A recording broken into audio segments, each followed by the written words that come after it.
Amidst a heated argument, my son declared, "I've always loved Mom more than you. You're so annoying, that's why she left." 48 hours later, a 2 a.m. call. "Dad, my card was declined. Send $2,000 immediately or they won't let me check out of this club." My answer was, "Call your mom." I went back to slumber. By 9:12 a.m., the police station rang. You ever just know when your phone buzzes at 2 a.m. that it's not good news?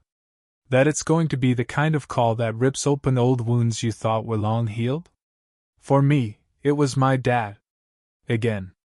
And this time, he wasn't just asking for money. He was asking me to enable a betrayal so deep, it made me question everything. My phone was face down on the nightstand, but that blue light still bled through the blackout shades, painting the cracks in the room a ghostly glow. 2:03 a.m. Same number. Same name. Dad. The text read, "My card got declined. It's messed up. I need $2,000 like right now. They won't let me leave." I just stared up at the ceiling. The neighbor's heat kicked on, and the vent clicked like a metronome. Tick. Tock. Another problem for Mason. "Call your mom," I mumbled, my voice rough, and put the phone back down. I'm not dramatic. I'm not cold. I'm just done with midnight emergencies that always start with, "It's only money." My name's Mason. I'm 44. I'm a dentist. My days are spent telling people that the pain they've been ignoring didn't start today, and it won't end with a quick fix. In my family, I've always been the responsible one. The fixer. The background guy who kept the lights on and the insurance paid. I can do a crown prep in under an hour. I label my lunch. I floss religiously. I live alone now. 1 bedroom, near the river. A coffee mug that says, "World's okayest dad." A gift from my son before sarcasm became his second language. 2 shirts ironed for tomorrow, hanging crisp and ready. A box of documents on the floor that I keep telling myself I'll file. I fall asleep to white noise and wake at 5:30 a.m. without an alarm because that's just how my brain is wired after 20 years of patience at 7 a.m. The phone buzzed again. A text this time. "Don't do this. It'll ruin everything. Please." I didn't reply. I turned the phone to do not disturb and lay there, just counting breaths, like my therapist taught me. Because here's the thing, 2 nights earlier, during a fight that started because I dared to ask about a credit card bill, and ended because he crossed the line, I felt the whole room change. My son, Andrew, who's 17, stood in my kitchen and, with a chillingly calm voice, said, "I've always loved Mom more than you. You're so annoying. That's why she left." He said it like a fact he'd rehearsed, a truth he'd been holding on to, and it landed like a physical blow. Then he grabbed his jacket and slammed the door so hard it shook the blinds. I didn't chase him. I couldn't. I stood at the sink, next to a chipped ceramic bowl, the one with faint toothpaste flecks from where he'd spit when he couldn't be bothered to aim for the bathroom. I rinsed it. I stacked it. I even set a clean towel on the back of a chair for him. Habit. Muscle deep. Then I sat at my little table, staring at the printout of my last mortgage payment, and just thought about how much of my life I'd traded for other people's peace. The night crawled. Finally, after I'd drifted off around 9 a.m., the ringtone cut through the white noise again. Unknown number. "Is this Dr. Mason Harper?" a calm voice asked. "This is Officer Delgado with the 7th Precinct. Your son is here." I put on yesterday's sweatshirt and sat on the edge of the bed as the officer talked. Words like disturbance, unpaid tab, no charges if someone picks him up. In the background, I heard Andrew's voice, defiant at first, then small, bleeding into a hallway echo. "I'll be there," I said. I hung up and stared at myself in the black TV screen. 44, tired. Jaw clenched. I rubbed my eyes and told myself the same thing I tell patients who think a tooth will fix itself: avoidance is expensive. I grabbed my keys. Let me back up a bit. I grew up in a house where love sounded a lot like be useful. My brother, Ethan, got the shine. I got the shovel. He was funny, magnetic, the kind of kid who could break a window and get a hug for being spirited. I was the one you asked to move chairs, to run errands, to stay late and lock up. That pattern? It followed me like a shadow. 3 quick scenes. I'm 16, standing at the sink, scrubbing casserole off a pan while Mom laughs in the living room with Ethan's friends. Maze, could you be a doll and take out the trash? She'd coo. Sure, I'd say, because that was the script. I'd missed the movie they all went to. No one ever realized I never came back inside. I'm 24, in dental school, scrubbing coffee stains out of my one white coat in a communal sink while Ethan texts me a photo of the SUV Dad co-signed for. Proud of you, kid, Dad would say to Ethan at Thanksgiving. To me? You'll figure it out. I'd nod, because that was the role. I'm 31, married, holding a newborn who won't stop crying. My wife, Lauren, on the couch scrolling, says, he likes you more. You're calmer. I told myself. That's love. I'd rock him until my arms went numb. The money piece started slow, then all at once. 5 years ago, after my parents announced they were downsizing, Mom called me with that voice she used when she wanted something to sound like my idea. Honey, the house means so much to the family. Your grandparents built it with their hands. It would break my heart to sell to strangers. I knew what was coming. What are you asking? I said, bracing myself. Could you take over the mortgage while we transfer things? Just until we figure out the estate. Keep it in the family. $331,742.19 remaining. Fixed at 3.9%. I ran the numbers. I could shoulder it, barely. I told Lauren. She just said, it's your family. Do what you need to do. So I did. I refinanced to keep the rate, to prevent a sale to a developer. For 5 years, I carried that note. $1,887 a month, plus escrow. Property tax spikes? I paid them. A new roof after a windstorm? Paid. I mowed the lawn on Saturdays. I painted the porch when the boards peeled like sunburn. I replaced the water heater when it died in February. I didn't complain. I told myself I was preserving something. Thank you, Mason. You're a saint, Mom would say. Saints aren't on deeds, apparently. 2 months ago, I stopped by the county recorder's office to pick up a plat map for a fence permit, a small thing for the tenant I'd placed in the downstairs unit to offset costs. The clerk, a woman with a coffee-stained smile and a pink glasses chain, typed the parcel number and frowned. Looks like we processed a quick claim on this parcel last year, she said. No, I said automatically. Must be a different lot. She rotated the monitor. My parents' names rolled across the screen. Then, under grantee, Ethan Harper and Sheila Harper, husband and wife, as joint tenants. Date recorded, 11 months ago. My name? It wasn't anywhere. You know that feeling when Novocaine misses a spot and you hit a nerve you didn't even know was exposed? That. Can I get a copy? I asked, my voice tight. She printed it. $2 a page. I paid in cash and carried that paper to my car. Like it might disintegrate if I breathed wrong. I called Mom. Oh, she said, the first word sugar, the second vinegar. We were meaning to tell you. Ethan has the kids. It just made sense. Mom, I said, I've been paying the mortgage. Well, she said softly, you're so good with money. We knew you'd understand. I didn't yell. I didn't hang up.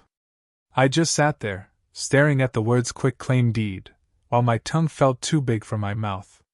That night, I pulled the box of documents from the closet and started what I refused to call a revenge folder. Receipts. That's all. I printed 5 years of bank statements with the mortgage drafts highlighted. I pulled the original refinance letter with my name as borrower. I found emails from Mom, phrases like, "We so appreciate you taking this on," and "You're keeping our legacy alive." I flagged a text from Dad. "We'll make it right when the estate settles." I read the loan docs cover to cover, the way I read consent forms at work, so no one gets surprised later. Clause 4.7. Borrowers shall not transfer any interest in the property without lender's prior written consent. I didn't see any consent. I emailed the recorder for a full PDF of the deed transfer. I cross-checked dates with my autopay. I screenshotted a group text where Ethan asked if he could host a little get-together at my place, which turned out to be a loud party at the house I was still insuring under my policy. Lauren and I were already separated by then. Different story, different wound. We were amicable on paper, tense in practice, co-parenting a teenager who had learned early that triangulation is a sport. Why do you care about a house you don't even live in? Andrew asked when I paused at the kitchen table, a spreadsheet open, my eyes sore. Because I was asked to carry it, I said. He just shrugged. Grandma says you're obsessed? Small cuts. Death by 1,000 of them. I kept gathering.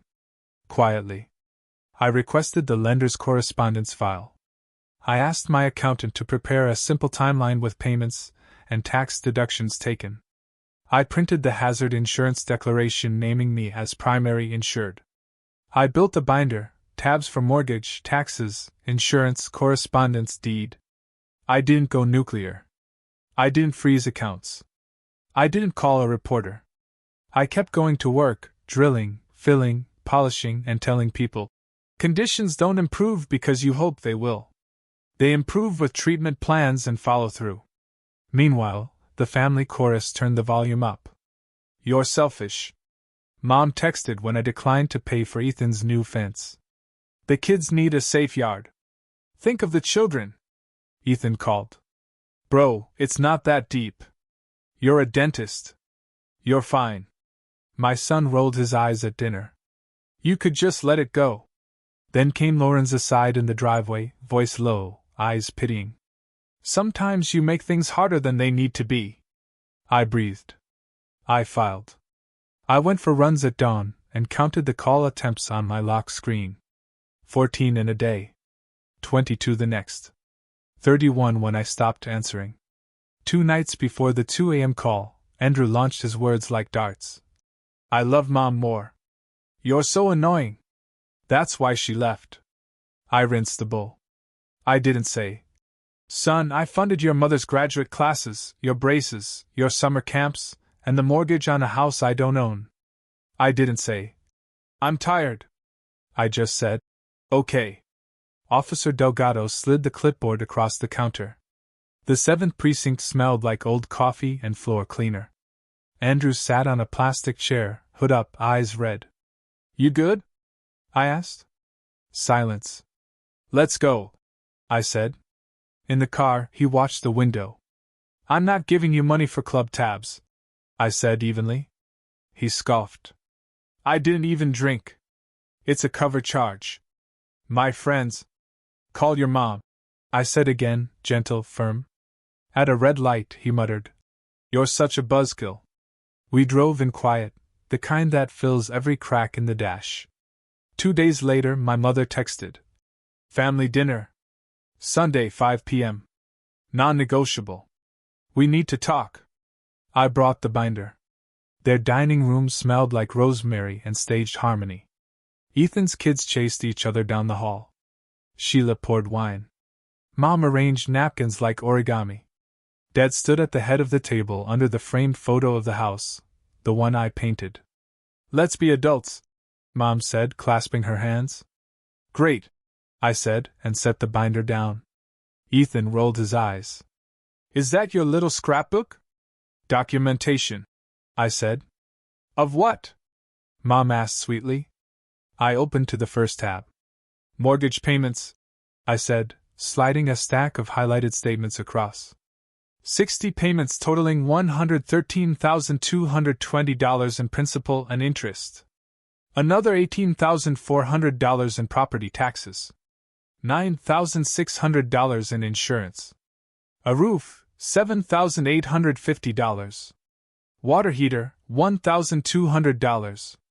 Miscellaneous repairs, $2,320. I have receipts. Ethan laughed. You want a medal? I want clarity, I said. And consent. Mom blinked. Consent? I turned the page to the deed copy and the lender's note. Red boxed, clause 4.7. Mom, Dad, I said calm.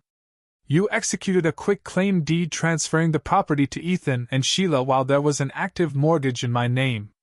Clause 4.7 prohibits transfer without lender consent. Did you have it? Silence. I watched faces the way I watched pupils dilate under a bright light. Dad cleared his throat. We didn't think. I slid the printout from the lender. No consent requested or granted. I tapped my phone. Here's the screenshot. The email thread, the date stamp, the subject line, the lender's compliance rep. Any unauthorized transfer constitutes a default. Lauren, who had agreed to come for peace, shifted in her seat. Mason. I looked at Andrew. He was watching his fork. Ethan puffed up. You wouldn't. I'm not here to threaten, I said. I'm here to set boundaries and fix what you broke. Mom's voice sharpened. We did this for the children. For stability. I nodded. Then here's a stable plan. We correct title to reflect either my ownership or a recorded equitable lien for my contributions. We refinance if needed. We sign a written occupancy agreement if Ethan remains. We memorialize repayment, even if it's over time. And we stop pretending this is fine. Sheila's wine glass clinked against the plate. This is insane. I slid the last page across the table. A letter drafted by my attorney. Not filed. Not served.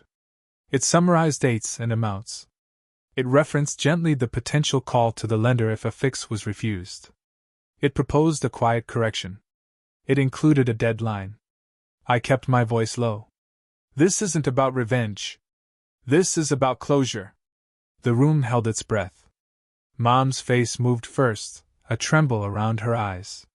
Then the switch flipped into performance mode. After all we've done for you. Dad tried the stern route. Mason, you will not dismantle this family over paperwork. Ethan went for mockery. Of course, the dentist brings a binder. Lauren whispered. Please, just not like this. Andrew said nothing. I closed the binder. Like what? Undocumented? Unfair? The conversation fractured, then exploded. You're ruining us. You're selfish. You don't care about the kids. You always were rigid. You think you're better because you have money. I stood. I'm going home. You have 14 days. If I don't hear from your counsel with a correction plan, I'll contact the lender and proceed to protect my interests. Mom gasped like I'd slapped the table. I didn't. I touched nothing. I just walked out. On the drive back, my phone lit up like a slot machine. 21 missed calls by the time I parked. 8 texts, all in caps. A voicemail from Dad that started measured and ended thick with anger. A screenshot from Ethan of a group chat. He's serious. What a psycho. I set the phone face down on the counter and boiled water for pasta. The kettle whistled. My phone vibrated across the laminate like an insect. I didn't pick up. The first 48 hours were loud. 37 calls Sunday night. 22 Monday morning before I saw my first patient. Mom on repeat. Dad once, then again. Ethan alternating between demands and jokes. Bro, chill. Bro, you will regret this. And Karen chimed in from 3 states away. Family is forever. Cousin Jess. Kids need a backyard. A neighbor I barely knew texted. Heard you're taking your parents to court. Yikes. I didn't post. I didn't subtweet. I didn't leak. I hired a different kind of noise. My attorney, Ms. Rees, sent a letter on letterhead.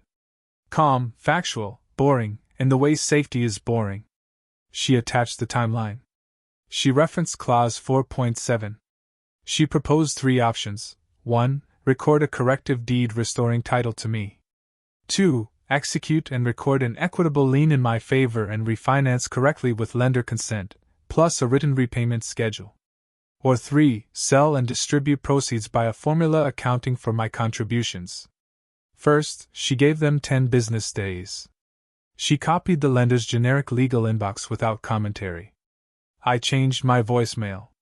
For urgent patient matters, call the office. For personal matters, email. I created a rule: family calls between 6 to 7 p.m. only on Wednesdays. Everything else went to an archive. I blocked no one. I just contained. Wednesday at 6 p.m. The phone filled the room with buzzing bees. I set it on the table and made tea. I let it ring. At 6:40 I answered. "Mom, you're killing me," she said. "No," I replied. I said, "I'm asking for a repair." "Think of the children," she tried. I'm a child in this family, and I'm thinking of myself too. Your brother will be homeless. He has a household income and a wife with a job. He is not homeless." She pivoted. "We raised you. And I paid your mortgage for 5 years. Silence. Then the dagger, soft as a lullaby. No wonder Lauren left. I waited for the sting. It landed duller than before. "Good night, Mom," I said and hung up. Andrew texted sometimes. Teenage pragmatism bubbling up when he needed rides or spending money. "Can I have $60 for gas?" I'd reply. "I'll transfer $30. You can earn the rest by mowing Saturday. Mom's boyfriend doesn't make me do that." "Okay, you're impossible." I'd always end with, "I love you." He ignored that one. The lender wrote back to Ms. Ruiz. Yes. Unauthorized transfer. No, they hadn't noticed. Yes, they expected it to be corrected. Please advise. Ms. Ruiz forwarded the email with a single line. This helps. Lauren cornered me in the driveway during a handoff. You're escalating, she said. I'm clarifying, I said. There's a difference. Andrew is anxious, she said. He says you're making everything about money. I'm making things about boundaries, I said. Money is just the tool. She shook her head. You know, he said those things because he was hurt. I know, I said. I didn't throw them back. The calls slowed, then changed shape. Guilt to bargaining. What if we put you on the deed now? Ethan texted. But we still keep it in our name so we can get a better rate. He actually typed that. Ms. Rees sent another letter. No. The 10th business day arrived. An email from a lawyer I didn't know, with a last name that sounded expensive. We propose to record a deed restoring title to our client's son, Mason Harper, subject to lender consent. We will also execute a written occupancy and repayment agreement with the current occupants, Ethan and Sheila Harper. Please provide preferred language for the equitable lien. I read it twice, then a third time. Then I walked to the river and stood on the pedestrian bridge while a cold wind cut through my sweatshirt in a way that felt like a rinse. Not victory. Not gloating. Something quieter. The kind of silence that hums. Andrew called that night. Grandma is crying, he said, accusation balanced with confusion. I know, I said. Crying doesn't change facts. He was quiet. Are you mad at me? I'm disappointed, I said. Not in your words. In how little you believed mine. He sighed. Can I still come over this weekend? Yes, I said. He came at 7 o'clock. He did not take off his shoes. He opened my fridge, gazed at the stacked meal containers, and said, You're so boring. I'm steady, I said. Sunday, I showed him the binder. Not all of it. Just one page, the clause, the timeline. His eyes moved. His jaw set. I don't care about this, he said. I know, I said. But I want you to know why I care. At 11:40 p.m. my phone rang. Mom again. I let it go. At 11:41 Ethan. Let it go. At 11:42, a number I didn't recognize. Officer Delgado again. Just a welfare check, he said.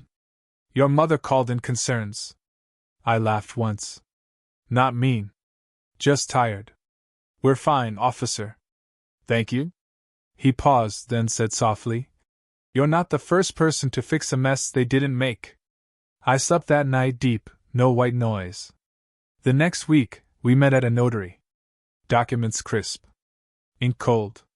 Ethan didn't look at me. Sheila wore sunglasses indoors. Mom didn't come. Dad signed with a sigh that tried to sound like a growl. The notary slid me a copy. All set, she said. I didn't high-five anyone. I put the documents in my bag and went to work. A double root canal at 2 o'clock. A patient who fainted at 3:15. A child who got a dinosaur sticker at 4 o'clock and told me very seriously, My tooth is brave. I believed him. The calls didn't stop, but the content changed again. Practical. When will the new lease be ready? Can we pay monthly? How much?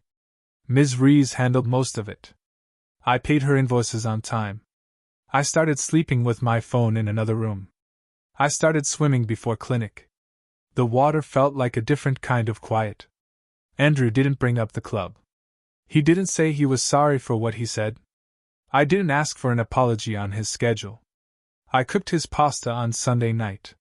He ate 2 bowls and left his dish in the sink. I washed it.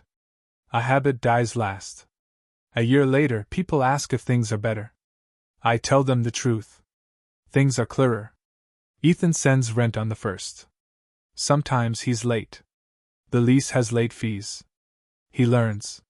Sheila plants tomatoes in spring and leaves a basket on my stoop in July without a note. I make sauce and bring a jar to the notary as a weird thank you no one asked for. Mom texts pictures of holiday tables I'm not invited to. I heart some of them. I ignore others. She adds a PS sometimes. You could always come back if you stop this. I don't reply to PSs. I reply to questions about Andrew's schedule. Pick up at 5. Great. We keep it like a calendar. Clean. Dad called me on my birthday. You did what you had to do, he said, voice small for once. I did what I should have done earlier, I said. But I'm learning. Lauren and I co-parent like 2 professionals who finally stopped trying to sell each other on a product neither wants. We exchange information. We draw lines. We don't pick scabs for sport. Andrew is still 17 in my head even though he turned 18 last month. He asks for money less and works more. He got a part-time job at a hardware store. He thinks that's hilarious because I'm too fancy to know what a stud finder is. I show him how to balance a budget on an app and how to floss without bleeding. He never apologized for that line in my kitchen, not with words. Instead, he texted me a photo at 11:02 p.m. one night, his debit card with a $0 balance and a note. Figured it out. Worked an extra shift. NBD. I stared at it until the screen dimmed. The house. It's a house. A line on a ledger. A set of keys that live on a hook by my door with a little enamel tooth on the keychain because my assistant thought that was funny. It doesn't feel like an anchor anymore. It feels like a decision I hold. Closure isn't cinematic. It's paperwork and sleep. It's a voicemail you don't return. It's the second week in a row you wake at 5:30 and realize your jaw isn't clenched. It's paying an attorney and not resenting the bill, because it bought you a kind of quiet you didn't know you could afford. I keep the binder on a shelf now. Not in the closet. Not under the bed. Visible. Not to gloat, but to remind myself that invisible work counts, even if no one claps. On the anniversary of the notary, I walked to the river with a small envelope. Inside was a brass key I'd kept on my ring for too long. It used to open my parents' back door before they changed the locks and forgot to tell me. It doesn't open anything now. I threw it in. It sank without drama. The water kept moving. I'm not the family wallet. I'm not the hinge everyone swings on. I'm a man who sets appointments and keeps them. I am the father who shows up even when his kid calls at 2 a.m. for the wrong thing. I still answer the phone sometimes. I still say no more than I say yes. I still believe in repair over revenge. This isn't about revenge. This is about closure. I told them that night, and I meant it. I mean it even more now. My name is Mason. I'm a dentist. I'm not invisible, and I'll never carry a house or a family on a promise no one will put in writing again. What do you think? Have you ever had to stand your ground and risk tearing your family apart to save yourself? Let me know in the comments below.